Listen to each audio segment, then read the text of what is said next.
नमस्कार दर्शक बंधु आमना सामनार पुणी एक नूतन अध्याय सह मु नव महापात्र आपण मानक स्वागत। आमना सामने आज आम सहित अच्छा आलोचना करने ओडिशार जड़े सुनामधन्य बिजुली समीक्षक इलेक्ट्री समीक्षा करा जाए आनंद चंद्र महापात्र तांको सहित आज आम आलोचना करिबा बिजुली लुट मु लुट एइथिपाई कहूची गोटे जनसाधारण प्रत्येक लोकर हक अच्छी ताकू सरकार ताकू मौलिक आवश्यकता जोगै देबे ताहा निशुल्क होई पारे किंबा शुल्क होई पारे सरकारंकर जोगै देवार ए जो कर्तव्य सरकार कोठी ना कोठी ढिला मारुछंती एवं बेले बेले देखा मिलूची सरकार सेटा गोटे लुट्र माध्यम भाव में गणी ने लोक लुट कर तो सही बाबद आमे कथा हवा एवं प्रथम प्रश्न आमे करिबा जे आमे जदि आलू किनिबा को जाउछु गोटे किलो आलू किनिबा आमे कोन निकिति नै कि जाउछु आमे निकिति किबा जो डिजिटल बटन आसिलानी ओजन मशीन ताकू नै कि जाउछु जे आलू किलो आमे किनि कि ओजन करके आनिमु जो मीटर कथाटा को लेकिन बर्तमान उठी सरकार कुआडे जोगई देबे आगुर किए जोगौथिला किए रेट नौथिला कौन तादेर अच्छी आम निश्चित रूपे आम स्वागत करवा आनंद बाबू को आनंद बाबू को पचारिबा ए प्रसंग रे से कौन आपण मानकू सूचना दे परिबे। देखो आपण तो गोटे भल प्रश्न उठे जे उपभोक्ता जेतेबेले कौन से सामान किणवाई दुकान को जाती तो दुकान रे तांकर दंडी थाए तो उपभोक्ता सांगरे नहीं जाए ना तो विद्युत आईन रे भी आपणकर द्विपाखिया कथा अच्छी तो उपभोक्ता चाहिए ता मीटर दे परियो किंबा कंपनी कि सरकारी कंपनी हो किंबा घरोई कंपनी हो जी भी हूँ भी तांको मीटर से देवे ये जो मीटर भड़ा कथा आसूची तो मीटर भड़ा जो जिनस जदि कंपनी मागणार आगुरी मीटर जोगे दे था किछि भड़ा नहीं न था ताहले सेटा तार होता पुंजी निवेश होता से पुंजी निवेश करया कथा ता देहरे किछि जे विद्युत आईन हो किंबा हमर जो मीटरिंग रेगुलेशन गुड़ाक साधारणतः आम जो केंद्रीय विद्युत प्राधिकरण अच्छा सेंट्रल इलेक्ट्रिसिटी अथॉरिटी तो आप प्रयोग करती प्रणयन करती तो सेंट्रल इलेक्ट्रिसिटी अथॉरिटी जो प्रणयन कर नियम ता देहरे कंपनी भी पुंजी निवेश कर मीटर बसई पार एवं किसी उपभोक्ता को पैसा देवा पड़ो ना एवं मीटर रेंट भी देवा पड़ो ना किंतु एठी कौन होड़शा आगु जो चलता मीटर रेंट आदाय प्रथा चलता ताको आम गत वर्ष विरोध करूँ उपभोक्ता जो आपण आणुंट मीटर तो आम सब बस फंडेड स्कीम रे बस सब तो आम राजीव गांधी हो जो योजना हो कि दीनदयाल उपाध्याय योजना हो विद्युतकरण योजना एटा केंद्र सरकार एवं आईपीडीएस हो कि सौभाग्य योजना हो एवं आम राज्य हूँ बिजु ग्राम ज्योति योजना तो एमती पांचटा योजना रे आम उपभोक्ता को विद्युत सप्लाई दि जाइए और ताको मीटर भी दि जाइए तो जोड़ाक सरकारी योजना रे दिया जीवो जो मीटर दिया जीवो तापरे उपभोक्ता भड़ा दब ना किंतु एठी कौन है आम ओडिशा टाटा आसिया पूर्वर भी बहुत गुड़ा मीटर रेंट आगुरी आदाय हो सब उपभोक्ता ताको आरटीआई एक्टिविस्ट वाला जो सब डिटेल्स आनले जना पड़ला तो केवल शेषु एरिया रे टाटा पीरियड रे ता आगु तो केते कोन आदाय हेजी टाटा पीरियड रे अराउंड 18 कोटी टंका आदाय हेजी तब टाटा जदि गोटाई कंपनी रे 18 कोटी हला ताले आमे हिसाब करथो जे टाटा कंपनी रे मिसिगिरी तो माने अराउंड 70 कोटी खंड हबो किंतु तो जना पड़ला जे पूर्वर में से आदाय हेजी ता माने सेटा 100 कोटी पार हेजियो तो ये जो इलीगल मीटर रेंट सब आदाय हेजी तो अन्य भाव जो मीटर रेंट आदाय करा जायछि विद्युत आईन से व्यवस्था भी अच्छी व्यवस्था टी हूँ कौन ना जो उपभोक्ता कंपनी को किंबा जहाँ को माने अन्याय भाव हो किंबा अधिक देला जितेबाला रेगुलेटरी कमिशन जानवे हाँ एक्चुअली अधिका देइछंती तापरे सी गोटे ऑर्डर करि परिबे हमर जो अछंती राज्य आयोग सब अछंती से माने ऑर्डर करि परिबे जे तमे जे अधिका पैसा देइछि जे नेइछि से सुद सह ताको ही फेरेइबो। तो जो माने इलीगल मीटर रेंट देइछंती तांको सब फेराइबा पाई कि व्यवस्था अच्छे सुध सह एवं टाटा आपन जो आइला स्पष्टीकरण टाटा आसला टाटा कहले जे आमे सब ट्रूइंग अप एगुड़ा सब करिछु किंतु ट्रूइंग अप रे आमे तो सब देखु प्रति वर्ष तो मु गत 15 वर्ष ला सब जो पूरा देखि आछी तारीख देखि आछी तो गत 15 वर्ष भितर से जो हमर मीटर रेंट जो अछि आदाय होउची तो जो मीटर रेंट टा को आपनकर नॉन टैरिफ इनकम गोटे अछि तादर बाहर कर दिया जाउची तमन जहां मीटर रेंट माने हला आदाय हला से सब टैरिफ रे आसुना कंपनी पाखरे अछि एवं टाटा भी गत वर्ष माने वर्ष भी स्पेशली मीटर रेंट को ट्रूइंग अप कर बोले एक्सेस आदाय हो सेमता किसी स्पेशल पिटिशन करी नाहंती किंतु कले भी जो लोक पैसा देछि सेही लोक फेरस्त पाइबो कि यदि ट्रूइंग अप ताको ताको मिसै दिया जीवो ताले से लाभटा पूरा 1 कोटी उपभोक्ता पाइबे तो जोटा विद्युत आईन के विरोध करुछि जे नहीं जो लोक देइथबो अधिका पैसा ता से पाइबो फेरस्त तबे आमे आशा करूछु ये जो इलीगल मीटर रेंट जो उपभोक्ता देइछन्ति कोटी कोटी टंका माने एभव 100 करोड़ ताको हिसाब करिकरी जो गरीब जनरली विद्युत जो हेतला घरोईकरण काम होइतला उपभोक्ता को दिया जाइतला विद्युत सप्लाई दिया जाइतला सेमान सब बीपीएल कैटेगरी बोली लाइन नहीं पारु नथले घरे बल्ब जाली पारु नथले बोली सरकार विभिन्न प्रकार योजना माध्यम तांको देइथले पावर सप्लाई तांको ठारो अन्याय भावे पैसा आसीबो एवं सी पैसा को पाइबो इंडस्ट्री कोटिपति इंडस्ट्री तार जेटा लाभ पाइबो माने सी अन्याय एला सब कोन स्ट्रेट अन्याय जिनस माने एटा पास करी हबो ने एला सब तो आमे आशा करिवु जे राज्य सरकार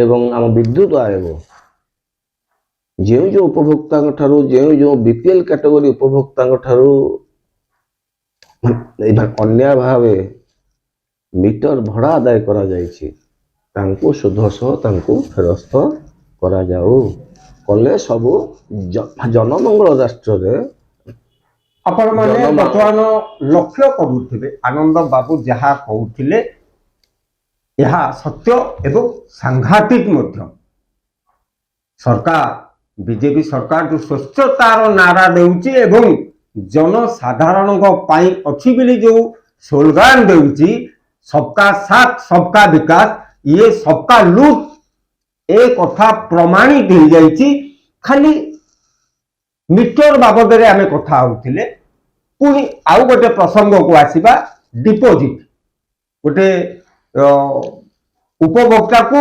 वर्तमान नोटिस आसी जाउची जे तमे आउरी तमर सिक्यूरिटी डिपोजिट एति पैसा भरिया पड़ो पुनी ए डिपोजिट कथाटा कोन पे उठिला देखो सिक्यूरिटी डिपोजिट सुरक्षा जमा विद्युत उपभोक्ता जो पावर सप्लाई नब कंपनी ठारू कंपनी टाको एडवांस बिक्री करे तो आप दुकान को जीवे टंका देले सी आप सामान दब किंतु एठी कौन हुए ना तो आपन को मासक जाक दिया तो आप विद्युत दिया मास शेष आपंकर जहाँ उठिबो ताको आपण पेमेंट करेंगे है कि तो आपको गैप को मेंटेन करने आम सेमती केमती आप विद्युत सप्लाई मासक दे दू तेणु तेणु विद्युत आईन रे खाली ओडिशा रे नुहे सारा भारत वर्ष रे विद्युत आईन रे व्यवस्था अच्छी सुरक्षा जमा टंका वितरण कंपनी आदाय करिवो।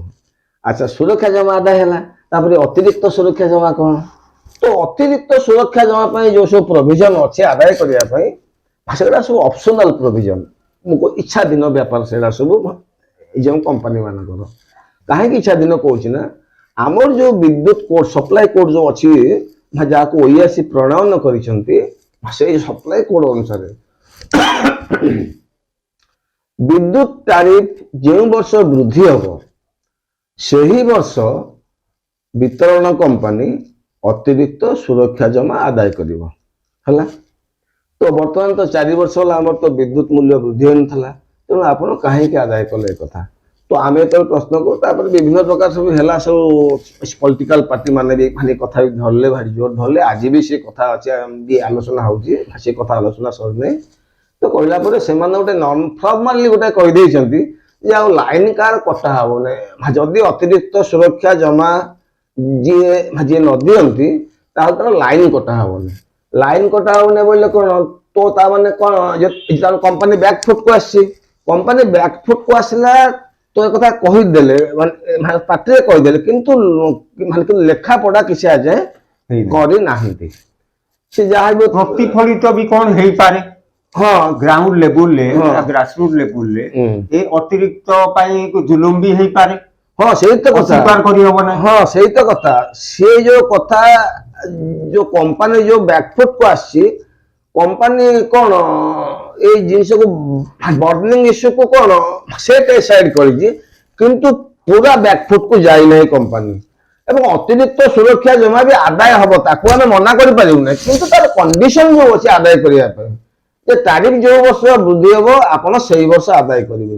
ମୁଁ କଥା କାହିଁ ସ୍ପେସିଆଲି କହୁଛି ନା, ଆମ ଓଡିଶାର ଯୋଉ ସୁରକ୍ଷା ଜମା, ମାନେ ଏ ତ ଅତିରିକ୍ତ ସୁରକ୍ଷା ଜମା, ଆମ ଓଡିଶାର ଯୋଉ ସୁରକ୍ଷା ଜମା ମାନେ ଆଦାୟ କରିବା ପାଇଁ ସପ୍ଲାଇ କୋର୍ଟରେ ଯାହା ବ୍ୟବସ୍ଥା କରିଛନ୍ତି OERC, ସିଏ ବହୁତ ଜଟିଳ ନିୟମ ହେଇଯାଇଛି। ତ ଆପଣ ଦିଲ୍ଲୀ ଦେଖିବେ, ଆପଣ ଦିଲ୍ଲୀର ନିୟମ କଣ ଅଛି ନା, ତ ଆପଣଙ୍କର ଏଇ ଯୋଉ କନଜମ୍ପସନ 12 ମାସରେ ଆଭରେଜ କରିକି 2 months ତାକୁ ନବ, ତାକୁ ଏଗେନ୍ ସେ ଟାରିଫରେ ମଲ୍ଟିପ୍ଲାଏ କରିବ, ତ ଏଇ ଯୋଉ ତାପରେ ତମେ ଆରାଇଭ କରିବ କେତେ ସିକ୍ୟୁରିଟି ଡିପୋଜିଟ୍ ତାର ହବ। କିନ୍ତୁ ଦିଲ୍ଲୀରେ କିଛି ମାନେ ଏଇ ସବୁ କନଜମ୍ପସନ ଇସ୍ୟୁ କିଛି ନାହିଁ। କେବଳ ସେ ଉପଭୋକ୍ତାର ଲୋଡ କେତେ, ତ 2 କିଲୋୱାଟ, ହଁ ତମେ ଦବ 300 ଟଙ୍କା ନା ଦବ 600 ଟଙ୍କା ସିକ୍ୟୁରିଟି ଡିପୋଜିଟ୍ ଭରିବାକୁ ପଡିବ। ତ ତାଙ୍କ ନିୟମଟା ଏମିତି ହେଇଛି, ଗୋଟେ ଲେ ମ୍ୟାନ ବୁଝିଯିବ ସାଙ୍ଗେ ସାଙ୍ଗେ। କିନ୍ତୁ ଏଠି କମ୍ପ୍ଲେକ୍ସ ନିୟମ ଏମିତି କରିଦେଇଛନ୍ତି, ଦିଲ୍ଲୀ ଠାରୁ ଆମେ ଏଠି ଦେଖୁଛୁ ଗୋଟେ ଗୋଟେ କ୍ୟାଟେଗୋରୀରେ 7 ଗୁଣ ଅଧିକା ଏଠି ସିକ୍ୟୁରିଟି ଡିପୋଜିଟ୍ ଆଦାୟ ହଉଛି, ତ ଆପଣ 3 ଗୁଣ ଅଧିକା ଆଦାୟ ହଉଛି। ତ ମୁଁ ଆନ୍ଧ୍ର ସହିତ କମ୍ପେୟାର ଗୋଟେ, ତ ଆମେ ଗୋଟେ ଖବର ବି ଆମେ ସବୁ ଆସିଥିଲା, ସବୁ ଲିଡିଂ କାଗଜରେ ଗୋଟେ ଖବର ଆସିଛି ଯେ ଆପଣ ଆନ୍ଧ୍ର ତ ଆପଣଙ୍କର ନାଇଁ, ଆପଣ ପଞ୍ଜାବ ଆଣ୍ଡ ଓଡ଼ିଶା, ପଞ୍ଜାବ ଆଣ୍ଡ ଓଡ଼ିଶା ଯଦି କମ୍ପେୟାର କରିବେ, ପଞ୍ଜାବର ଯୋଉ ସିକ୍ୟୁରିଟି ଡିପୋଜିଟ୍ ମୁଁ କହୁଛି, that is not additional security deposit, security deposit ଯୋଉ ନିୟମ ପଞ୍ଜାବର ଅଛି, ତାଙ୍କର ପର କିଲୋୱାଟ ଅଛି, କିନ୍ତୁ ଆମ ନିୟମ ତାଙ୍କ ନିୟମ ଦେଖିଲେ 4 ଗୁଣ 5 ଗୁଣ ତାଙ୍କର ହଉଛି କମ ଆମ ଠାରୁ। ମୁଁ ସିକ୍ୟୁରିଟି ଡିପୋଜିଟ୍ କାହିଁ ବେଶୀ କାହିଁ ଧ୍ୟାନ ଦଉଛି ନା, ଯଦି ସିକ୍ୟୁରିଟି ଡିପୋଜିଟ୍ କୌଣସି ରାଜ୍ୟ ଅଧିକା ରଖିବ, ତାର ଯୋଉ ଆମର ଯୋଉ MSME ସେକ୍ଟର ଅଛି, ଯୋଉ ଗାଁ ଗହଳି ଯୋଉ ଯୁବକ ଅଛନ୍ତି କି ଚାହିଁବେ ଗୋଟେ କରିବା ପାଇଁ ଇଲେକ୍ଟ୍ରିସିଟି କଲେକ୍ସନ ଦରକାର, ତାକୁ ସିକ୍ୟୁରିଟି ଡିପୋଜିଟ୍ ଆପଣ ଦେବେ 30,000 ଟଙ୍କା ସିକ୍ୟୁରିଟି ଡିପୋଜିଟ୍ ପାଇଁ। ଚାହିଁବ 20 କିଲୋୱାଟ ଲୋଡ, କମର୍ସିଆଲ ଲୋଡ ଚାହିଁବ, ତ ଆପଣ ତାର ହେଇଯିବ ମାନେ ଏବଂ 30,000 ଟଙ୍କା ହେଇଯିବ ସିକ୍ୟୁରିଟି ଡିପୋଜିଟ୍। ଯଦି ଗୋଟେ ନୂଆ ମାନେ କିନ୍ତୁ ଆନ୍ଧ୍ର ଦେଖିବେ, ତାଙ୍କର 20 କିଲୋୱାଟ ଲୋଡ ତମେ ଦିଅ 300-500 କରିକିରି ଟଙ୍କା 5,000 ତାଙ୍କ ସିକ୍ୟୁରିଟି ଡିପୋଜିଟ୍ ହେଇଯିବ, କିନ୍ତୁ ସେଠି 5,000 ହେଲା ବେଳକୁ ଏଠି ଆମର 30,000 ଟଙ୍କା ସିକ୍ୟୁରିଟି ଡିପୋଜିଟ୍। ତ ଆମର କହିବା କଥା, ଏଇ ଯୋଉ ସିକ୍ୟୁରିଟି ଡିପୋଜିଟ୍ ଟା ଯେତେବେଳେ ନୂଆ କନେକ୍ସନ ଦିଆଯାଉଛି, ଇଏ ଓଡ଼ିଶା ଭାରତରେ ସର୍ବାଧିକ ହେଇଯାଇଛି। ସିଏ ସିକ୍ୟୁରିଟି ଡିପୋଜିଟ୍ ନିୟମ ଯୋଉ ଅଛି ତାକୁ କୋହଳ କରନ୍ତୁ ସୁରକ୍ଷା ଜମା, ଏବଂ ଦିଲ୍ଲୀ, ଆନ୍ଧ୍ର ଆଣ୍ଡ ପଞ୍ଜାବ ତାକୁ ସରଳ କରନ୍ତୁ, ଯେମିତି ସାଧାରଣ ଉପଭୋକ୍ତା ସିକ୍ୟୁରିଟି ଡିପୋଜିଟ୍ କହିଲେ ତାର କିଛି କାଲକୁଲେସନ କରିବା ଦରକାର ନାହିଁ, ମୁଁ ହିସାବ କରି ସିକ୍ୟୁରିଟି ଡିପୋଜିଟ୍ ଦେଇଦବ ଆପଣ କିଲୋୱାଟ ଅନୁସାରେ। ହଁ ସେ ଦେଇଦବ କିଲୋୱାଟ ଅନୁସାରେ ହବା କଥା, ଏଠି କିନ୍ତୁ ଗୋଟେ ଅଡୁଆ ସୂତା କରିଦେଇଛି। ଅଲଗା ସୂତା ଖାଲି ଆମ ରାଜ୍ୟରେ ଅଲଗା କେତେଟା ରାଜ୍ୟରେ କଥା ଅଛି, ତ ଆପଣ ନିୟମଟା କରିବେ ରେଗୁଲେଟରୀ କମିଶନ ନା, ତ ଆପଣଙ୍କର ବିଦ୍ୟୁତ ଆଇନ ଦେଖିଲେ ଲେଖା ହେଇନି, ମୋ କହିବା କଥା, ତ ଆପଣଙ୍କ ପଡୋଶୀ ଯାଇକି କୂଅରେ ଡେଇଁଲା ବୋଲି ଆପଣଙ୍କ କୂଅରେ ଡେଇଁଲେ ନାଇଁ ତ ଏଠା ଲୋକଙ୍କ ପାଇଁ ଆପଣ କରିଛନ୍ତି ବିଦ୍ୟୁତ। ହଁ, ଆଇନଟା ଟିକେ ଲୋକଙ୍କୁ ଦେଖିକି କରିଛନ୍ତି, ତ ଆଇନରେ ସିଧା କିଲୋୱାଟ ଅନୁସାରେ ଏଠି ଗୋଟେ ତାପରେ ଲୁଟପାଟ କରିବା, ଲୋକଙ୍କୁ ହଇରାଣ ହରକତ କରିବା ପାଇଁ ଇଏ ଗୋଟେ ସ୍ୱତନ୍ତ୍ର ଆଇନଟେ ମଧ୍ୟ ତିଆରି ହେଇଛି ଏବଂ ଇମ୍ପ୍ଲିମେଣ୍ଟ ଚାଲିଛି।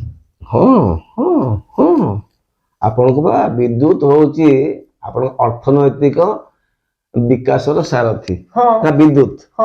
ବିଦ୍ୟୁତ କ୍ଷେତ୍ର ଯୋଉ କ୍ଷେତ୍ର ଅର୍ଥନୈତିକ ବିକାଶର ସାରଥୀ, ତ ଇଞ୍ଜିନ କୁ ଫୁଏଲ କରିବ ଇଏ, ତ ଆପଣ ଇଞ୍ଜିନ ଚାଲିବ ବିଦ୍ୟୁତ ପାଇଁ ଚାଲିବ, ତ ଇଞ୍ଜିନ ନ ଚାଲିଲେ ବିକାଶ ହେଇପାରିବ। ଫୁଏଲିଂ ଦ ଇଞ୍ଜିନ, ଦ ଗ୍ରୋଥ ଇଞ୍ଜିନ, ମାନେ ଇଲେକ୍ଟ୍ରିସିଟି କୋଉଠି ଆପଣ ଅନୁଭବ କରିପାରୁଥିବେ सरकार जो शिल्पायन विकास नारा गोटे पटे दौरान अन्य पटे बिजुली क्षेत्र में आपन को हरकत कर गोरुदा को झिकुछन सरकार बोधुए प्रो पिपुल होती ए कथा जनसाधारण एमती अनेक क्षेत्र आउ गोटे क्षेत्र कथा चिंता करवा तो आपनकर जो बिजुली उत्पादन होकर यूनिट पिछा एठी जो गोटे स्लाब तैयारी आपण देखिए अनेक गुड़े राज्य में आपण 200 यूनिट एतिकी 200 यूनिट पर एतिकी तो गुड़े राज्य रे ता अपेक्षा ओडिसा रे टिके भी ओडुआ सूता एथे तैयारी करा जाय नि स्लाब को नहीं स्लाब रेट तो खाली ओडिसा नहीं आपण अलगा सब राज्य रे हमर अन्य राज्य गुड़ा सब अछि ए जो डोमेस्टिक उपभोक्ताओं पई एवं छोट छोट जो रहिले जो दुकान वाणिज्य सब करछन तांको पई तो अराउंड केवल एलटी तो आप कनेक्शन तो तांको पे अच्छी कहीं करा जाय आपण पचारिबे तो के सब राज्य रे कहीं करा जाय कथा करा जबार उद्देश्य थिला ए जो बॉटम लाइन रे जो लोक अछंती जहार 50 यूनिट 100 यूनिट गुटे घरे बॉल जळिबो ता पिला छुआ कोन पाठ साठ पढिबे डेली लेबर तो मु कहू डेली लेबर तो कथा डेली लेबर ये कौन खाद्य स्ट्रगल करिया पड़े 50 यूनिट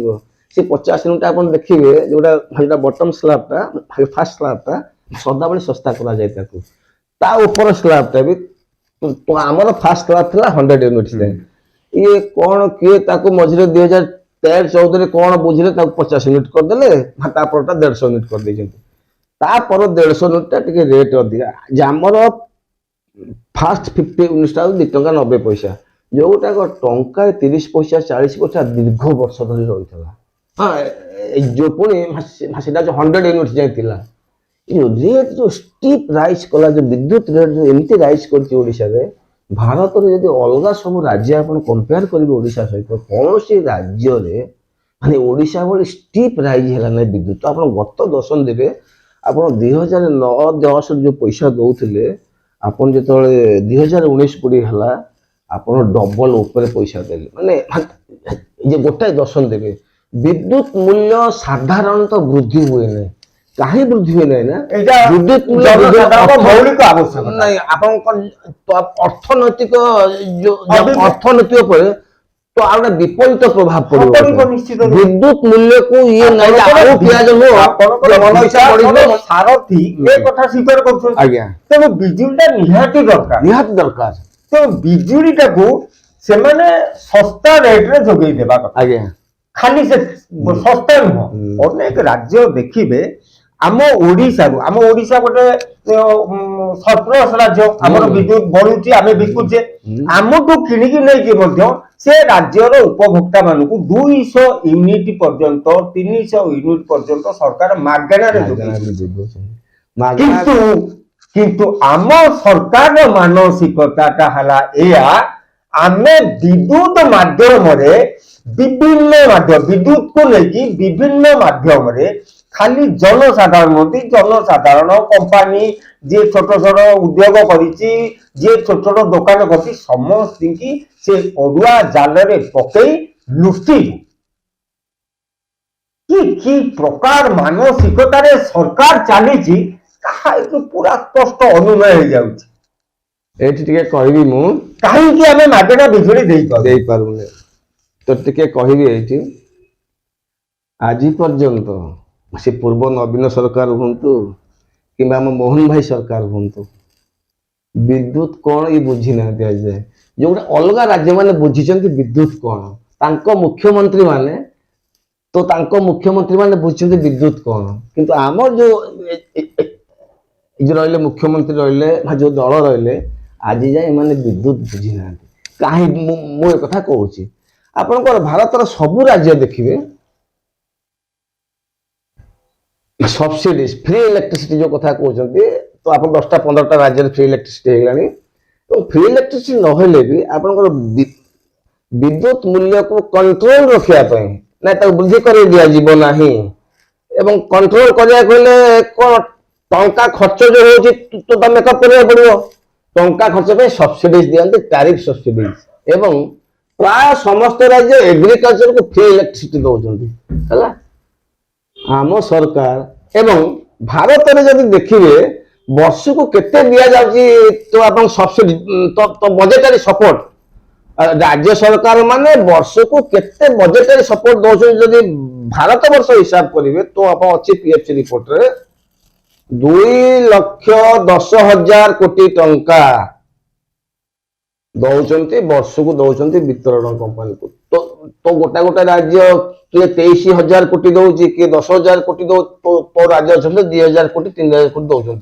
2,000-3,000 कोटी कम दौना कि केवल ओडिशा हूँ गोटे राज्य सी उत्तराखंड हो कथा छाड़ सी छोट राज्य हो कथा छाड़ू केवल ओडिशा हूँ गोटे एमतिया राज्य गोटे माने गोटे जो एवरेज स्टेट मान अच्छी मान आम पोजिशन भारत वर्ष में आम टंकाटे दौने टंकाटे नदा पर कौन है माने एग्रीकल्चर माने आपणकर तो 70% लोक निर्भर करते माने आपण कहते सेल्फ रिलायंट कथा तो आपण कहते सेल्फ रिलायंट कथा माने आपण कहते एम्प्लॉयमेंट कथा कि एग्रीकल्चर 2% मात्र होची एनर्जी कंजप्शन तो आपण जानते देखिए पंजाब तो राजस्थान देखो अलग जेको तो आप राज्य 25% मिनिमम 25% स्टेट रो इलेक्ट्रिसिटी कंजप्शन जा एग्रीकल्चर कंज्यूम करती 25% बट हियर ओनली 2%। तो ये जो काम कले सरकार जानी विद्युत कौन सरकार जानी कि खाली अच्छा तो आप आसतु तो तारिफ सब्सिडीज कथा कहूँ दिया तो उपभोक्ता जो मागଣା विद्युत दिया क्या मागଣା विद्युत दिया ना 200 यूनिट 300 यूनिट जो व्यवहार कर दिया इंडस्ट्री कमर्शियल एंटरप्राइज दिया डोमेस्टिक कैटेगरी कंज्यूमर को दिया डोमेस्टिक कंज्यूमर किए ना आपण बजेट को ये सब जगह पैसा दिखती तो आजिकल आपंकर तो आजिकल कॉर्पोरेट जो टैक्स कमी जाऊँगी किंतु आपंकर जो आप बजेटा आप जीएसटी हो कि इनकम टैक्स हो कि फीस चार्जेस तो आप शेष हो अब विभिन्न प्रकार सब अच्छी तो आप बजेट को जो मान दौरान देवे एवं एवं अन्य राज्य सरकार जो 15 राज्य सरकार तो आप तो मागଣା विद्युत देले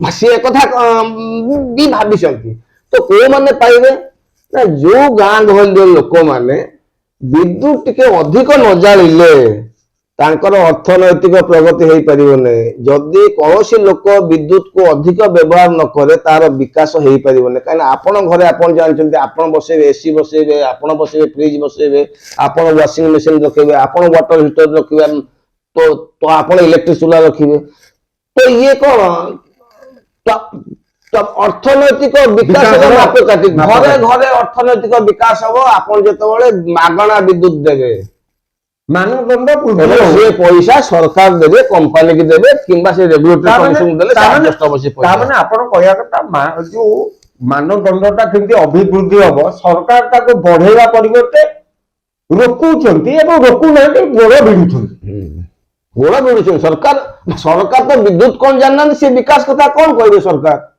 ना आपण विद्युत का सारथी विकास रो नहीं ताको तो प्रथम मानंतु ना मु आपन को आ गोटे आश्चर्य प्रश्न करी बुद्धि प्रश्न केबे कई करनथिबे आपण एने गोटे बात्या आसीबो आमे शटडाउन हो जाउची शटडाउन मींस आपण भलो भाबरे बुझछन डेड आमे बात्या आसीबो माने लाइन कटिबो बिजुली विभ्राट हबो 2-3 दिन नो 8-10 दिन पर्यंत लाइन आसीबो आमे डेड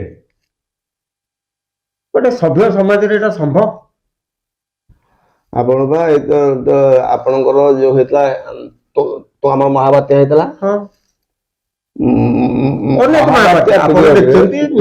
आंध्र सरकार साहाय्य न करते माने आपण जो 15 दिन मासे 2 मास विद्युत पाई गले 6 मास पर भी आपको विद्युत मिल न था अच्छा मु कथा काहे निश्चित लज्जाजनक लज्जाजनक नहीं आमे ताले केबे मानन पड़िबो नहीं आमे ताले केबे एमती बात्या आसीबो कोन आसीबो आमे शटडाउन होबनी आमे होबा काई आमे पोल लगैछे आमे केबलिंग करिवा नै अंडरग्राउंड करिवा नै ए मानसिकताटा माने शक्ति विभाग रे भरी ही अछि जे इलेक्ट्रिक पोल हटिबो नाही तार टणा जीव तार पड़िबे तार पड़िकी वन्यजंतु हाथी मरिबे से विभिन्न लोक विद्युत आघात रे मरिबे लोक मरंतु हाथी मरंतु କିନ୍ତୁ ଆମେ ଲୁଟ୍ କରିବୁ ଏ ମାନସିକତାଟା ସରକାର ଭିତରେ ଭରି ହେଇକି ଅଛି।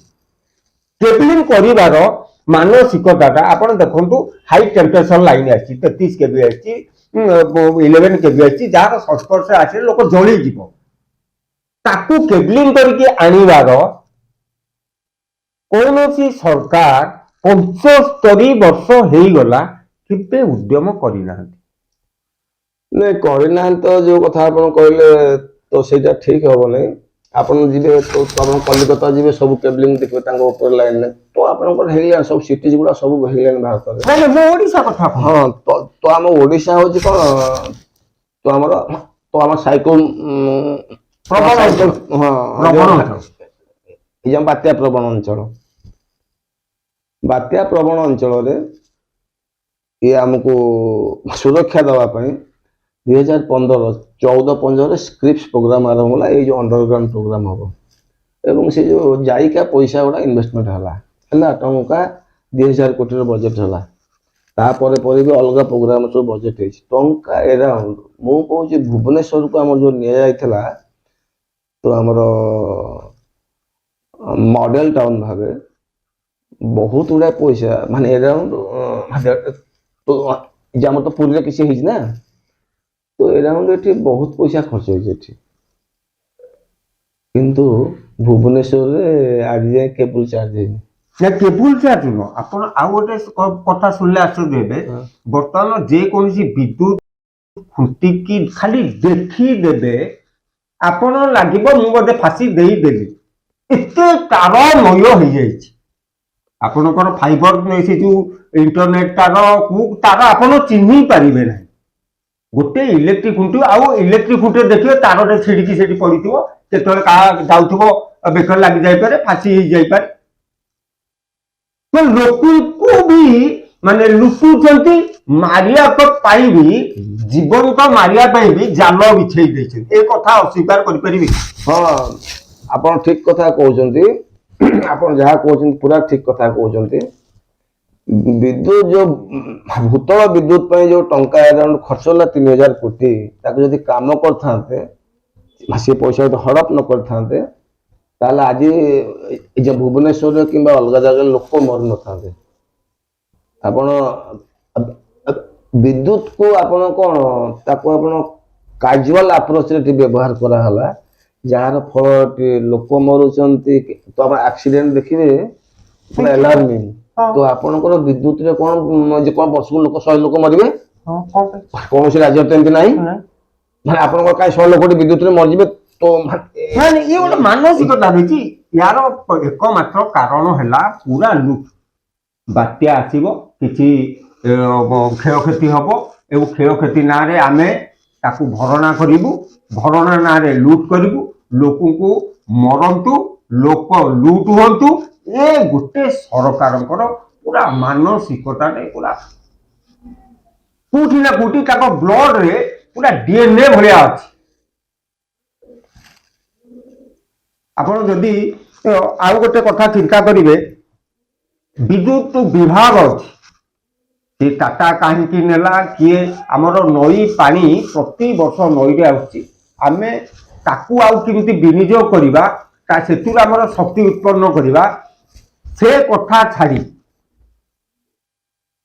OHPC ଅଛି, ବିଭିନ୍ନ କମ୍ପାନୀ OE ଅଛି, ତଥାପି ଏତେ କେତେ କମ୍ପାନୀ ଅଛନ୍ତି। କାହିଁକି ଏତେ କମ୍ପାନୀ? ଗୋଟେ ବିଭାଗ କଣ କାମ କରିପାରିବନି? ଶକ୍ତି ବିଭାଗ ରହିଲା, ଶକ୍ତି ବିଭାଗ ଉତ୍ପନ୍ନ କରିବ, ଶକ୍ତି ବିଭାଗ ଲୋକଙ୍କୁ ଦବ, କିନ୍ତୁ କଣ ହେଇପାରିବନି? ନାଇଁ, ସେମିତି ହେଇପାରିବନି। ଯୋଉ କଥା ଆପଣ କହୁଛନ୍ତି, ବିଦ୍ୟୁତର ବିଭିନ୍ନ ୱିଙ୍ଗ ଅଛି। ତ ଆପଣ ଜେନେରେସନ ୱିଙ୍ଗ, ତ ଆପଣ ବିଦ୍ୟୁତ ପାଇଁ ବିଦ୍ୟୁତ ଆଇନ ଗୋଟେ ଅଛି। ବିଦ୍ୟୁତ ଆଇନରେ ଏମାନେ ତାକୁ ଅଡୁଆ ସୂତା କରିଦେଇ ନାଇଁ, ଅଡୁଆ ସୂତା କିଛି ହେଇନି। ତ ଆପଣ କିଛି ଅଡୁଆ ସୂତା ହେଇନି। ଯାହା ବିଦ୍ୟୁତ ଆଇନ କହିଛି ତାରି ଅନୁସାରେ ଆମ ସିଷ୍ଟମ ଡେଭଲପ ହେଇଛି।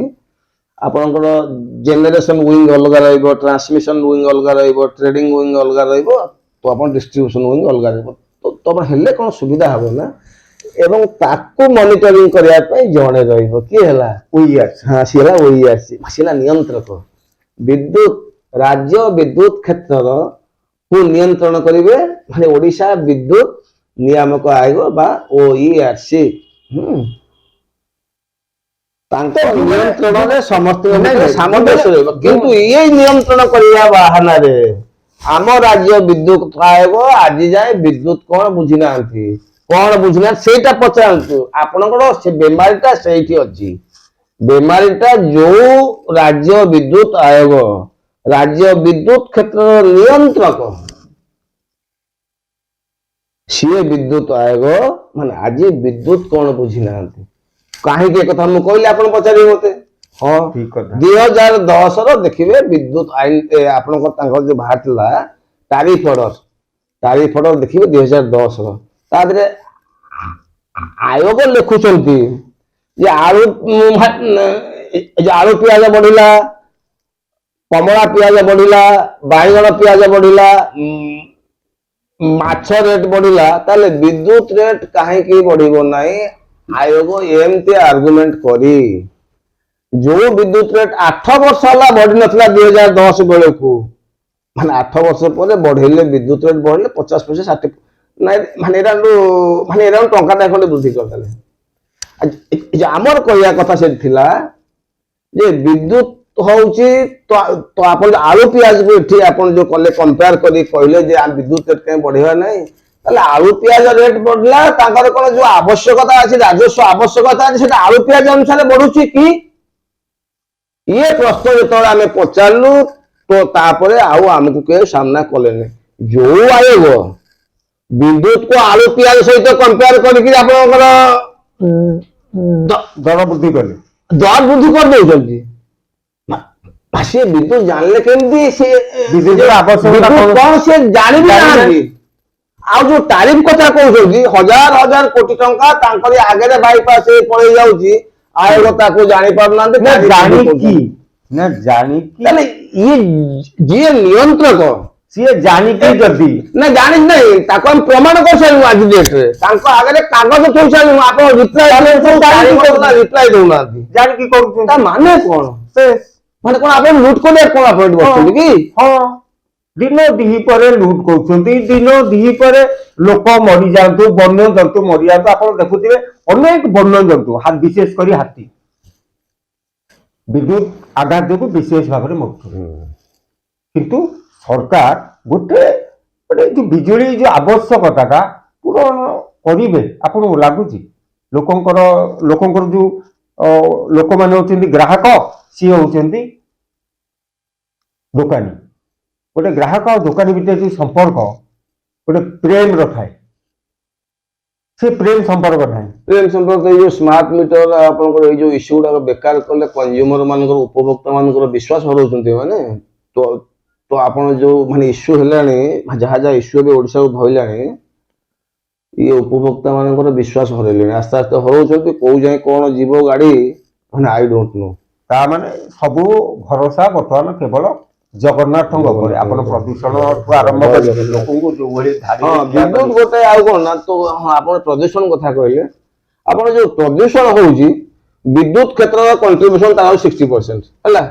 ଯଦି ବିଦ୍ୟୁତ କ୍ଷେତ୍ର କଣ ଆପଣ ଜାଣିବନି ନିର୍ବାଚନ ତ ଆପଣଙ୍କ ବିଦ୍ୟୁତ ଆୟୋଗ, ସରକାର ବିଦ୍ୟୁତ କଣ ଅର୍ଥନୀତି କଣ ତ ଯୋଉ ତ ସେଟା ସରକାରଙ୍କ ଡାଉଟ ଅଛି। ନା ବର୍ତ୍ତମାନ ତାହେଲେ ଏଇ ଯୋଉ ପ୍ରଦୂଷଣ ବଢୁଛି, ଆପଣ ଲକ୍ଷ୍ୟ କରୁଥିବେ ଭୁବନେଶ୍ୱରରେ ଅନେକ ଇଲେକ୍ଟ୍ରିକ ଗାଡି, ଇ ବାଇକ୍ ଆସିଗଲାଣି, ଟୁ ହ୍ୱିଲର ଚାଲିଲାଣି, ଇ ବସ୍ ଚାଲିଲାଣି, ଅନେକ କହିବା କଥା କହିଦଉଛି, ସରକାର ନ କଲେ ସମସ୍ତେ everyone will put in the trouble. ଏବଂ ଆସ୍ତେ ଆସ୍ତେ ଆମ ସିଗ୍ନାଲ ଦେଖାଗଲାଣି। ତବେ ଇଲେକ୍ଟ୍ରିକ ଯଦି ବର୍ତ୍ତମାନ କହିଲା, ତାପକ ବିଦ୍ୟୁତ ଚାଲୁଛି ନା ଚାଲୁନି? ହଁ, ଆପଣ ଯୋଉ ଶୁଣନ୍ତୁ, କୋଇଲା ଯୋଉ ଥର୍ମାଲ ପାୱାର ଷ୍ଟେସନ ଓଡିଶାରେ ଅଛି, ପୁରା ବହୁ ଥର୍ମାଲ ପାୱାର ଷ୍ଟେସନ ଅନେକ କମ୍ପାନୀ ଆପଣ ଦେଖିବେ ପାହାଡ ସବୁ ତ ପାଉଁଶ ଗଦା ହଉଛି ପାହାଡ। କୋଇଲା ଯୋଉ ହୁଏ ଫାୟାରିଂ ଆପଣଙ୍କର ବ୍ରଏଲର, ହଁ, ଆମର ଯୋଉ କମ୍ପାନୀ ଗୁଡାକ ଅଛନ୍ତି OPGC, NTPC, ଏମାନେ ଯୋଉ କଣ ଗ୍ୟାସ ଟାକୁ ଯୋଉ ପ୍ୟୁରିଫାଇ କରି ଛାଡୁଛନ୍ତି, ଆପଣ ଯୋଉ ପ୍ରାଇଭେଟ କମ୍ପାନୀ ଗୁଡା କରୁଛନ୍ତି, ସିଏ ତା ଦେହରେ ହଜାର ହଜାର କୋଟି ଟଙ୍କା ଖର୍ଚ୍ଚ କରୁନାହାନ୍ତି କି ତାଙ୍କ ସେଠି ଲାଗୁନାହିଁ ପ୍ୟୁରିଫାୟର। ତ ସେମାନେ ବେଶୀ ପଲ୍ୟୁସନ କରୁଛନ୍ତି, ତାକୁ କିଏ ଆଜି ଧରୁଛି? କେହି ଧରୁନାହାନ୍ତି। मेजर सेटा मेजर जिनिस सेटा ତାମାନେ ଗୋଟେ ସରକାର ଗୋଟେ କେବଳ ଲୋକଙ୍କ ଠାରୁ ଲୁଟ ପାଟ କରିବା ପାଇଁ ବିଭିନ୍ନ ପ୍ରକାର ପ୍ରତି କମ୍ପାନୀ ଯଦି ଜବରଦସ୍ତି ତାକୁ ଏମଓୟୁ କଲା ଅଛି କି ତୁ ଇଲେକ୍ଟ୍ରି ହିଁ କନଜପସନ କରିବୁ नो ଫୁଏଲ କନଜପସନ ଯଦି ବ୍ୟାନ୍ କରାଯାଆନ୍ତା ପ୍ରଦୂଷଣ ହୁଅନ୍ତା ନାହିଁ कंपनी प्रतिष्ठा आसिक हजार हजार गछ कटा होता नहीं ए सबू सरकार न करी सरकार केवल लूट करिवो लोकों को लूट करिवो लोकों को हैरान करिवो लोक मरंतु लोक सरंतु किंतु सरकार पैसा आदाय कर एको नेकी मध्य अनेक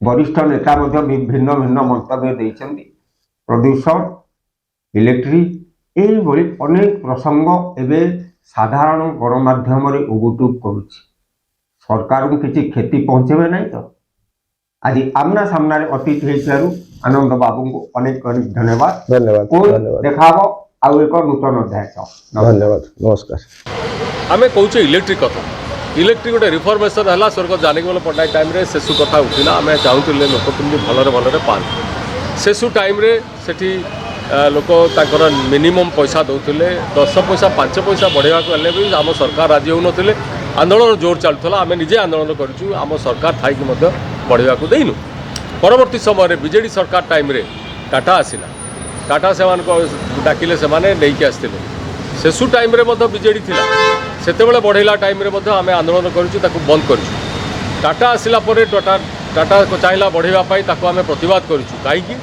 जे आपण जो धारा भितर को आसुँच आप डिजिटल मीटर कथा कहले लोक राजी है कहीं पुराना मीटर चलुनी डिजिटल लॉस हो ठीक अच्छे आप बसैले डिजिटल मीटर जाइनी वर्षे 6 मास ही आप आरंभ करदे बर्तमान कौन ना प्रक्रिया भितर जे स्मार्ट मीटर बस स्मार्ट मीटर मुझे मो घर भी बसैली आगे से मीटर दौड़ू से मीटर कुआड़े जाऊँ माने जो मो घर 300-400 टका होता बर्तमान 600-900 टका हो बिल से एका किसी एसी ना कि फैन ना कि तो कमर्शियल गुड़ाक जोड़ाक थिला 5000 6000 9000 आसला से मीटर दौड़ू मोर 100 मीटर जोटा मुझे बसईचु आम घरे से 100 मीटर ता भर आकाश पाताल तफात हो 19-20 होता कहीं से डिजिटल मीटर भितर प्राय 19-20 होता ये कौन समस्या ना मुझे गोटे कथा कहूँ चाहिए अनेक राज्य देखिए आप 200 यूनिट 300 यूनिट पर्यंत 150 मागणा दिया कथा कहूँ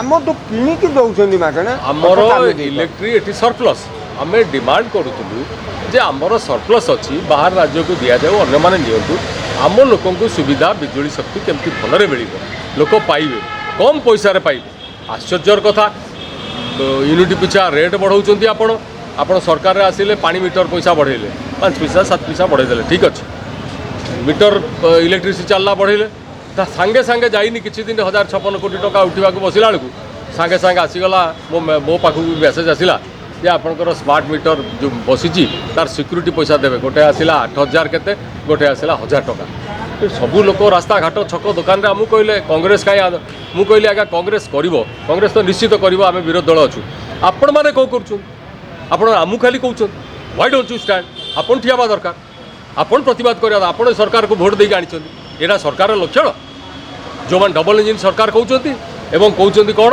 लोकंर प्रयास लोकंर विश्वास लोकंर ये लोकंर विश्वास लोकंर प्रयास सब होती आपण आणिकी थोई दौरान 1000 कोटी टका खावाई रखापी बाट कर दौरान गोटे कंपानी की बढ़ेकि शक्ति कमिया दरकार बिजुली शक्ति रहा दरकार आमर लोक भलरे केमती पाइबे ता प्रयास हवा दरकार तेणु आंदोलन चलो आंदोलन बंद हो ना आंदोलन आरंभ हो जाए बर्तमान चलो विद्युत आपड़ जब लक्ष्य करेंगे जो विद्युत संस्कार है जो नुआ आईन है नुआ व्यवस्था है 2003 मसीह एक्ट है केंद्रीय से समय आप 2004 मसीह अति गरीब लोकटे 50 यूनिट जब व्यवहार करता विद्युत व्यवहार करता दाम ता मूल्य 84 टंका दूसरा 84 टंका आज दिन से 50 यूनिट जब किए व्यवहार करे करुच्ची पैसा देला यूनिट पिछा 3 टका मैंने 150 टका हम तो ठीक डबल हो गला ये अल्प दिन भितर 2 गुण हो गला विद्युत दर केवल 50 यूनिट वाला जदि 200 यूनिट ବେଳକୁ କଥା ଦେଖିବା ତାହେଲେ 3 ଗୁଣ ହୋଇଯାଇଛି ଦର। ଏଠି 2 ଗୁଣ ବଢ଼ିଛି, ଏଠି 3 ଗୁଣ ବଢ଼ିଛି। ତେଣୁ ଏଇ ଦର ବୃଦ୍ଧି ବିରୁଦ୍ଧରେ ସାଙ୍ଗରେ ଆଉ ଅନ୍ୟ କଥା ଯୋଡ଼ି ହୋଇଯାଇଛି। ସେ କଥାଟି ହେଉଛି ଆପଣ ସମସ୍ତେ ଜାଣିଛନ୍ତି ଯେ ଗୋଟେ ସ୍ମାର୍ଟ ମିଟର ଲଗେଇକି ସେ ବାବଦରେ ଲୋକଙ୍କୁ ହଇରାଣ କରିବା ପାଇଁ ଗୋଟେ ବ୍ୟବସ୍ଥା କରାଯାଉଛି। ଆମେ ଆକୁ ସ୍ମାର୍ଟ ମିଟରକୁ ବିରୋଧ କରିଛୁ। ଯଦି ସ୍ମାର୍ଟ ମିଟର ବସେଇବ ତାର ବିଶ୍ୱାସନୀୟତା ପରୀକ୍ଷା କରାଯାଇକି ତାପରେ ବସାଯାଉ, ଏ କଥା ମଧ୍ୟ କୁହାଯାଇଛି କଂଗ୍ରେସ ପାର୍ଟି ତରଫରୁ ଇଲେକ୍ଟ୍ରିସିଟି ଉପରେ। ତୃତୀୟ କଥାଟି ହେଉଛି ଗୋଟେ ସ୍ପେଶିଆଲ ସିକ୍ୟୁରିଟି ଡିପୋଜିଟ୍। ଆମଠାରୁ 2 ପ୍ରକାର ଡିପୋଜିଟ୍ ତାରିଫ ତ ନେଉଛନ୍ତି। ତାରିଫ ନେବା ସାଙ୍ଗରେ ଆପଣମାନେ ଲକ୍ଷ୍ୟ କରିବେ ଯେ ବିଲ୍ ଆପଣମାନେ ସମସ୍ତ ଉପଭୋକ୍ତା ସମସ୍ତଙ୍କ ଘରକୁ ବିଦ୍ୟୁତ୍ ଯାଇଛି। ବିଦ୍ୟୁତ୍ ବିଲ୍ ଟିକେ ଦେଖିବେ ପଢ଼ିବେ, ସେଥିରେ ତାରିଫ ଲେଖାଯାଇଛି ଆପଣଙ୍କୁ ଦର ଯାହା 50 ୟୁନିଟ୍ ପର୍ଯ୍ୟନ୍ତ ଏତେ, 100 ମାଗଣା ଛାଡ଼େ, 100 ୟୁନିଟ୍ ପର୍ଯ୍ୟନ୍ତ ଠାରୁ ଉପରକୁ ହେଲେ ଆପଣଙ୍କୁ ପଡ଼ିଯାଉଛି 2 ଟଙ୍କା 90 ପଇସା ଲେଖା। ଏ କଥା ଲେଖାଯାଇଛି। ତାପରକୁ 4 ଟଙ୍କା 10 ପଇସା ଗୋଟା। ଏମିତି କରିକିରି ଯଦି ଆପଣ ଦେଖିବେ 400-500 ୟୁନିଟ୍ ବ୍ୟବହାର କରୁଛନ୍ତି, ତାହେଲେ 400ରୁ 500 ମାନେ ଏଇ ଅଧିକ ବ୍ୟବହାର କରୁଥିବା ଲୋକମାନେ ସେମାନେ ସମସ୍ତେ ୟୁନିଟ୍ ପିଛା 100 ଟଙ୍କା 90 ପଇସା ଦେଉଛନ୍ତି। ଆପଣ ଯେହେତୁ ଦର ବୃଦ୍ଧି ଘଟିଛି, ଏ ବ୍ୟବସ୍ଥା ଦେଇଛି କେବଳ ଗୋଟେ ସ୍ଲାବ୍ ରଖିକିରି ଲୋକଙ୍କୁ ଠକିବା ପାଇଁ ରଖାଯାଇଛି। ତା ସାଙ୍ଗରେ 2ଟା ଆଉ ଅଧିକ ପଇସା, ଗୋଟେ ହେଉଛି ଫିକ୍ସଡ ଏନର୍ଜି ଚାର୍ଜେସ୍। ଆପଣ ଲକ୍ଷ୍ୟ କରିବେ ବିଲ୍ରେ ଗୋଟେ ଲେଖାଯାଇଛି ଫିକ୍ସଡ ଏନର୍ଜି ଚାର୍ଜେସ୍। ଓଡ଼ିଆରେ ତ ବିଲ୍ ଦିଆଯାଉନି, ଏ ଗୋଟେ ଓଡ଼ିଆ ଅସ୍ମିତା ପାଇଁକି ଆମେ ରାଜ୍ୟପାଳ ଭାଡ଼ି ଲଢ଼େଇ କରୁଛି ଏବଂ ଆମର ଯେ ମୁଖ୍ୟମନ୍ତ୍ରୀ ବାରମ୍ବାର ଓଡ଼ିଆ ଅସ୍ମିତା ପାଇଁ ଏହା କରୁଛୁ। ଅଥଚ ଗୋଟେ କମ୍ପାନୀ ପ୍ରତ୍ୟେକ ଗରିବ ଓଡ଼ିଆ ଘରକୁ ସମସ୍ତ ଘରେ କିଛି ପଢ଼ିଥାଇ ପାରନ୍ତି, ଇଂରେଜୀରେ ପଠାଉଛି ବିଲ୍, ଓଡ଼ିଆରେ ଏପର୍ଯ୍ୟନ୍ତ ବିଲ୍ ପଠାଗଲା ନାହିଁ। ବାରମ୍ବାର ଏକଥା ମଧ୍ୟ କହିଛି କଂଗ୍ରେସ ଯେ ଯେତେବେଳେ ତୁମ ଅସ୍ମିତା କଥା ଆମେ କହୁଛେ ସେତେବେଳେ ଓଡ଼ିଆ ବିଲ୍ ଓଡ଼ିଆରେ ଲେଖା ବିଲ୍ ସମସ୍ତଙ୍କୁ ଘରକୁ ଯାଉ, ତାହେଲେ ସମସ୍ତେ ଜାଣିପାରିବେ କ'ଣ ପ୍ରକୃତରେ ସେଥିରେ ଘଟୁଛି, ବ୍ୟବସ୍ଥାଟି କ'ଣ ଅଛି। ତା ଲୋକେ ଜାଣିପାରନ୍ତେ ଯେ ଆମେ କଂଗ୍ରେସ ସରକାର ସମୟରେ 84 ଟଙ୍କା ଦେଉଥିଲୁ ଯେଉଁ ସବୁ ଇଏ ପାଇଁ ବିଲ୍ ବ୍ୟବହାର କରୁଥିଲୁ ଇଲେକ୍ଟ୍ରିସିଟି, ସେଇ ଇଲେକ୍ଟ୍ରିସିଟି ବ୍ୟବହାର କରିକି ବର୍ତ୍ତମାନ 300 ଟଙ୍କା ଦେବାକୁ ପଡ଼ୁଛି। ଏକଥା ଲୋକେ ଜାଣିପାରନ୍ତି ବା ଆହୁରି ଯଦି ସବୁ ଠିକ୍ ଭାବରେ ପଢ଼ିପାରନ୍ତି। ତା ଦେହରେ ଏନର୍ଜି ଚାର୍ଜେସ୍ ଗୋଟେ ରହିଛି କିଲୋୱାଟ୍ ପିଛା 20 ଟଙ୍କା। ଭାରତ ବର୍ଷରେ ଅନ୍ୟଟି ଏ ଆଇନଟି ହେଉଛି ଫିକ୍ସଡ ଏନର୍ଜି ଚାର୍ଜେସ୍। ସେବା ପାଇଁ ଗୋଟେ ଫିକ୍ସଡ ଆମାଉଣ୍ଟ ନେବା କଥା, କିନ୍ତୁ କିଲୋୱାଟ୍ ପିଛା 20 ଟଙ୍କା ଲେଖା ନେଇ ଯଦି ମାସକୁ ଯଦି ଜଣଙ୍କର 4 କିଲୋୱାଟ୍ ବ୍ୟବହାର ହେଉଥାଏ, 5 କିଲୋୱାଟ୍ ବ୍ୟବହାର ହେଉଥାଏ, 80 ଟଙ୍କା 100 ଟଙ୍କା ନେଉଛନ୍ତି। ଆମେ ୟାକୁ ବିରୋଧ କରି ଆସିଛୁ। ୟାକୁ fixed energy charges Congress party କହିଛି ଫିକ୍ସଡ ଏନର୍ଜି ଚାର୍ଜେସ୍ ଏପଟ ଦିଆଯାଉଛି। ତା ସାଙ୍ଗରେ ଗୋଟେ ସିକ୍ୟୁରିଟି ଦିଆଯାଉଛି। ସିକ୍ୟୁରିଟି ଟଙ୍କା ଡିପୋଜିଟ୍ ରହୁଛି, ଅଥଚ ସେ ଟଙ୍କାର ଯେଉଁ ଇଣ୍ଟରେଷ୍ଟ ଦେବା କଥା ସବୁ ଯେତେ ଅଛନ୍ତି କନ୍ଜ୍ୟୁମର, ସେ ଏନର୍ଜି ଚାର୍ଜେସ୍ର ମିଳୁଛି ଯେଉଁ ଟଙ୍କା ଡିପୋଜିଟ୍ର ପଇସା ସୁଧ ହାର 6.5%ରେ ସେ ପଇସା କାହାକୁ ଦିଆଯାଉ ନାହିଁ। ଆମେ ସେଦିନ ମଧ୍ୟ କଂଗ୍ରେସ ପାର୍ଟି ଅଫିସରେ ଟାଟାର କମ୍ପାନୀମାନେ ଆସିଥିଲେ, ତାଙ୍କୁ ଏକଥା ମଧ୍ୟ କହିଥିଲୁ। ସେ କଥା ତଳ ସ୍ତରକୁ ନେବା ପାଇଁ ସେ ଆନ୍ଦୋଳନକୁ ଆଜି ଭୁବନେଶ୍ୱରର ମିଟିଂ। କାରଣ କଂଗ୍ରେସ ପାର୍ଟି ଯେତେବେଳେ ନିଷ୍ପତ୍ତି କରିଛି କେବଳ ପ୍ରେସ୍ ମିଟ୍ରେ ରହିଯିବ ନାହିଁ, କେବଳ ଗୋଟିଏ ଜାଗାରେ ପ୍ରେସ୍ ମିଟ୍ କରିକି ଓଡ଼ିଶାବାସୀଙ୍କୁ ତାକୁ ଖବର ପହଞ୍ଚାଇ ଦେବନି, ତଳ ସ୍ତରକୁ ନେବ, ଆନ୍ଦୋଳନ କରିବ। ଏବଂ ଯେଉଁଥିପାଇଁ ଆମର ଭୁବନେଶ୍ୱର ମାନେ ଯେହେତୁ ଭୁବନେଶ୍ୱରରେ ସବୁଠି କାର୍ଯ୍ୟକ୍ରମ ଚାଲିଛି, ଆଜି ଦିନରେ ଭୁବନେଶ୍ୱରର ବୈଠକ ବସିଛି। ଭୁବନେଶ୍ୱରର ସଭା ତଳ ସ୍ତର ବସ୍ତି ବାସିନ୍ଦାଙ୍କ ପାଖ ପର୍ଯ୍ୟନ୍ତ ଆମର କଂଗ୍ରେସ ପାର୍ଟି ନେଇକି ଏ ବାର୍ତ୍ତା ପହଞ୍ଚାଇବ ଏବଂ ଏ ସ୍ପେଶିଆଲ ଡିପୋଜିଟ୍ ଫିକ୍ସଡ ନାଁ ହେଉଛି ସ୍ପେଶିଆଲ ସ୍ୱତନ୍ତ୍ର ଆଡିସନାଲ ଡିପୋଜିଟ୍ ଯେଉଁ ମାଗିଛନ୍ତି ତାକୁ ବନ୍ଦ କରାଯାଉ। ସ୍ମାର୍ଟ ମିଟର ଲଗାଇବା ପାଇଁ ଯେଉଁ କୁହାଯାଇଛି ସେ ସ୍ମାର୍ଟ ମିଟର ବନ୍ଦ କରାଯାଉ। କାରଣ ଭୁବନେଶ୍ୱରର ସବୁ ସାହି ବସ୍ତିରୁ ଖବର ଆସୁଛି ଯେ ସ୍ମାର୍ଟ ମିଟର ବସିବା ପାଇଁ ବଡ଼ ଦୌରାତ୍ମ୍ୟ ଚାଲିଛି। ସେ ସମୟରେ ସରକାର ଆମ ପଇସାକୁ ନେଇକରି 2 କିଲୋୱାଟ୍ ପର୍ଯ୍ୟନ୍ତ ମାଗଣା କରିଦେଇଛି ବସିବା ପାଇଁ। ଯେତେବେଳେ ଦେଖିଲା ଭୟଭୀତ ହେଲା ସରକାର ଯେ ସବୁ ଲୋକ ମାତିଲେଣି, ସେଥିପାଇଁ ମାଗଣା ମିଟର ବସିବ, ପଇସା କାର୍ଟୁନ ଦିଆଯିବ ନାହିଁ, 2 କିଲୋୱାଟ୍ ପର୍ଯ୍ୟନ୍ତ ବସିବ। 2 କିଲୋୱାଟ୍ର ଭୁବନେଶ୍ୱରରେ 3 କିଲୋୱାଟ୍ ବାଲା ଅଛନ୍ତି, 4 କିଲୋୱାଟ୍ ଅଛନ୍ତି, 5 କିଲୋୱାଟ୍ ଅଛନ୍ତି। କଂଗ୍ରେସ ପାର୍ଟି ଦାବି କରିଛି ସବୁ ଶ୍ରେଣୀର ଉପଭୋକ୍ତାଙ୍କ ମିଟର ଯଦି ବସିବ ସେ ମିଟରକୁ ଏଇ କମ୍ପାନୀ ହିଁ ପଇସା ଦେବ। କାରଣ ଆର ପଇସା ସରକାର ଯେଉଁ କହିଛନ୍ତି ଯେ ସରକାର ସେ ପଇସା ଦେବେ, ସେ ବି ଆମ ପଇସା ଟ୍ୟାକ୍ସ ପେୟର୍ସ ମନି। ଆମରି ପଇସାକୁ 573 କୋଟି ଟଙ୍କା, ଏ 753 କୋଟି ଟଙ୍କା ହିସାବ କରିଛନ୍ତି। 753 କୋଟି ଟଙ୍କା ସିଧାସଳଖ ଆମ ବଜେଟରୁ ଆମ ପଇସାରୁ ଦେଇକରି ସେମାନେ ଟାଟା କମ୍ପାନୀକି ସାହାଯ୍ୟ ଦେଉଛନ୍ତି। ଆମେ ଏହାକୁ ଦୃଢ଼ ଭାବରେ ବିରୋଧ କରୁଛୁ। କାରଣ ଆମରି ପଇସା ଆମକୁ ଦେଇକରି ବାହାଦୁରୀ ଦେଖେଇବା ଏ ସରକାର ବନ୍ଦ କରନ୍ତୁ, ଏକଥା ଦାବି କରୁଛୁ। କାରଣ ଟାଟା କମ୍ପାନୀ ଆକୁ ଯୋଗାଇ ଦିଆଯାଉ। ମୁଁ ଆପଣଙ୍କୁ ପଚାରୁଛି, ଆଜ୍ଞା ଗୋଟେ କଥା ପଚାରୁଛି, ଯେତେବେଳେ ଯାଉଛୁ ବଜାରକୁ ପରିବା କିଣିବା ପାଇଁ, ଯାହା ଜିନିଷ କିଣିବା ପାଇଁ ଯାଉଛୁ, ଆମେ କ'ଣ ସାଙ୍ଗରେ ତରଜୁ ନେଇକି ଯାଉଛୁ, ତରାଜୁ ଧରିକି ଯାଉଛୁ? ନା ଆମେ କହୁଛୁ ଯେ ସେ କହିଛି ଦୋକାନୀ ଯେ ତମେ ତରାଜୁ କିଣିକି ଆଣ ବା ତମକୁ ସରକାର ତରାଜୁ ଦିଅନ୍ତୁ। ଅଦ୍ଭୁତ କଥା ଏ ରାଜ୍ୟରେ ଘଟୁଛି। ଆମେ ସିଏ ବିକ୍ରି କରିବ, ଆମେ କିଣିବୁ, ଅଥଚ ବିକ୍ରେତା ଆମକୁ କହୁଛି ଆମର ତରାଜୁ ଆମ ଘରେ ଲାଗିବ ବ୍ୟବସ୍ଥାରେ, ତାକୁ ସେ ତରାଜୁର ପଇସା ସରକାର ଦେଉଛି।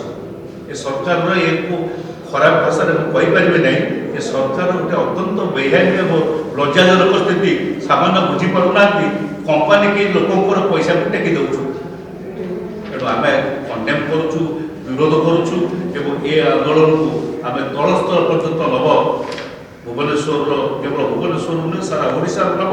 କିନ୍ତୁ ଯେହେତୁ ଭୁବନେଶ୍ୱର ହେଉଛି କ୍ୟାପିଟାଲ ସିଟି, ଆ ଉପରେ ଆଜି ପ୍ରଥମେ ଗୁରୁତ୍ୱ ଦେଇଛୁ। ଆମେ ସବୁ ତଳ ସ୍ତର ପର୍ଯ୍ୟନ୍ତ ଏ ଆନ୍ଦୋଳନକୁ ନିଆଯିବ ଏବଂ ଲୋକଙ୍କର ସ୍ୱାର୍ଥ ସହିତ କଂଗ୍ରେସ ପାର୍ଟି ଜଡ଼ିତ ରହି ଲଢ଼େଇ ସୁରୁ କରିବ। ଇଏ ହେଉଛି ଆମମାନଙ୍କର ଆଜି ଦିନରେ। ଆଉ ଆପଣମାନଙ୍କର ସହଯୋଗ କାମନା କରୁଛି। ଭୁବନେଶ୍ୱର କଂଗ୍ରେସ କମିଟି, ତାର ସଭାପତି, ତାର କର୍ମକର୍ତ୍ତାମାନେ ଆପଣଙ୍କ ସହଯୋଗ ଚାହୁଁଛନ୍ତି। କାରଣ ଆପଣଙ୍କ ସହଯୋଗ ପାଇଲେ ହିଁ ଲୋକଙ୍କ ପାଖରେ ଏଠିକାର କର୍ତ୍ତା ପହଞ୍ଚିବ ଏବଂ ଲୋକଙ୍କର ଅସୁବିଧା ମଧ୍ୟ ଆମେ ଜାଣିବାର ସୁବିଧା ସୁଯୋଗ ପାଇପାରିବୁ। ସେଇ ଦୃଷ୍ଟିରୁ ଆଜ୍ଞା ମିଟରଟି ତ ସରକାର ଦେଉଛନ୍ତି, ଆଜ୍ଞା ମିଟରଟି ସରକାର ଦେଉଛନ୍ତି, ସରକାର ମିଟର ସପ୍ଲାଏ ପଇସାଟି ଦେଉଛନ୍ତି। ଇଏ ଟାଟା କମ୍ପାନୀ ମିଟରର ଭଡ଼ାଟା ବି ନେଉଛି ଏବେ ବି ସୁଦ୍ଧା। ଏଇଟା କେବେଠୁ ଚାଲିଲାଣି। ଆଉ ଟାଟା କମ୍ପାନୀ ସରକାରଙ୍କୁ ଢାଲ କରିକି ଲୋକଙ୍କୁ ଅନ୍ଧାର ରଖିକି କେତେ ଲୁଟିଲାଣି। ମାନେ ମିଟରଟା ସରକାର ଦେଉଛନ୍ତି, ତାର ହିସାବ ଆମେ ତାର ଭଡ଼ା ଦେଉଛେ। ଆମେ କହିବେ ରାଜନୈତିକ ଦୃଷ୍ଟିକୋଣରୁ ମୁଁ କହିପାରିବି। ସେଥିପାଇଁ ଆମେ କହିଥିଲୁ ଯେ ସିଏଜି ଅଡିଟ୍ କରାଯାଉ। ସିଏଜି ଅଡିଟ୍ କଲେ କେତେ ଟଙ୍କା ନେଲେଣି କମ୍ପାନୀ ମାନେ ଓ ଟାଟା କମ୍ପାନୀ କେତେ ଟଙ୍କା କେଉଁ ବାବଦରେ ନେଲେଣି। ଆପଣମାନେ ଗୋଟିଏ ଛୋଟିଆ କଥା ମୁଁ ଖାଲି କହିଦେଉଛି।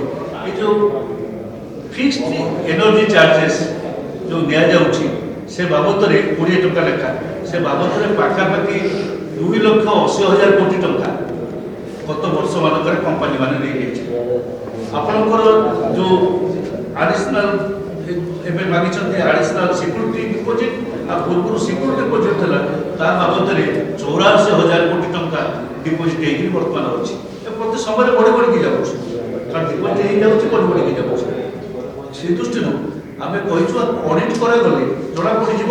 ଏ ସମ୍ପର୍କରେ କଂଗ୍ରେସ ଗୋଟେ ଶ୍ଵେତପତ୍ର ଦାବି କରିବ କି ସରକାର? ଯେଉଁ ଦେଉଛି ମିଟର ତା ଦାମ ହେଉଛି ମାନେ ପାଖାପାଖି 2,000 ରୁ 800 ଟଙ୍କା 700 ଟଙ୍କା 800 ଟଙ୍କା 2,780 ଟଙ୍କା ହେଲେ ବି ବର୍ତ୍ତମାନ 80 ଲକ୍ଷ ଲୋକଙ୍କ ଘରେ ଯେଉଁ ବସିବ ସେ ପଇସା ସରକାର ଦେବାକୁ ଯାଉଛି।